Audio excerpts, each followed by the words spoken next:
Hello, isa na namang technique ang gusto kong i-share sa inyo. Kanina,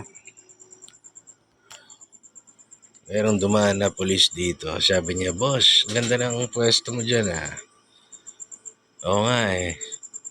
Cool na cool ko daw kasi kakape ako tsaka Yossi dito sa, yan.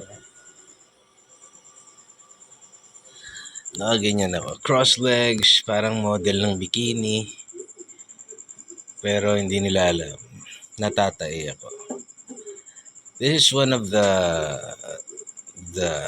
mga sikreto ko na positions kapag yung natatay ka na pero may tao pa sa CR. Ganyan ka lang. Chill. Kala nila nagkakape-kape lang ako dito. Hindi nila alam. Tatay ako.